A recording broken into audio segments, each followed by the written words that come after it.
এই Prithu, open AI মানে chat জিপিটির ফাড়া তো দেখি কাটছেই না। আর রিসেন্ট টাইমে এত অভিযোগ আর মামলা। কেন, আবার কি হয়েছে তাদের?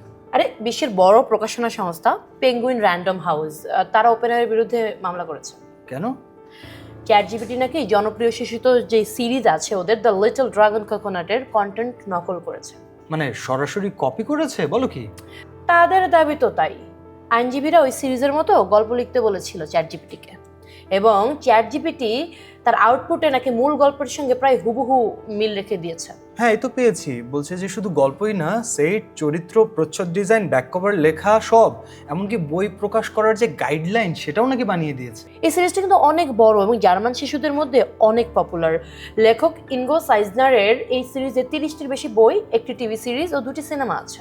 তাহলে পেঙ্গুইনের অভিযোগ যে এআই মডেল এই কন্টেন্ট মেমোরাইজ করেছে।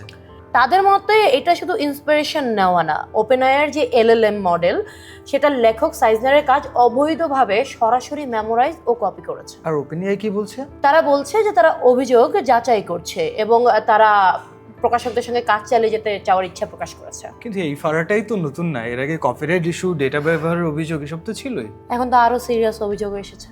হ্যাঁ, সম্প্রতি যুক্তরাষ্ট্রে কয়েকটা মামলা এবং কানাডা একটা ঘটনার পর আরও অভিযোগ উঠেছে।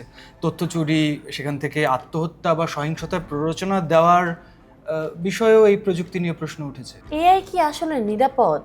মানে এসবের দায় কে নেবে পৃথু? রেসপন্সিবল কোম্পানি হলে তারাই নেবে। মানে অ্যাকাউন্টেবিলিটি বলে তো একটা ব্যাপার আছে। এআই মডেল তো মানুষই ডেভেলপ করেছে, তাই না? যাই বলো, ওপেনআই কিন্তু বেশ ভালো ঝামেলায় পড়েছে বলে মনে হচ্ছে, কারণ রেডিট থেকে শুরু করে সব প্লেসে কিন্তু এটা নিয়ে আলোচনা সমালোচনা সবকিছু হচ্ছে। তা মনে হয় পড়েছে।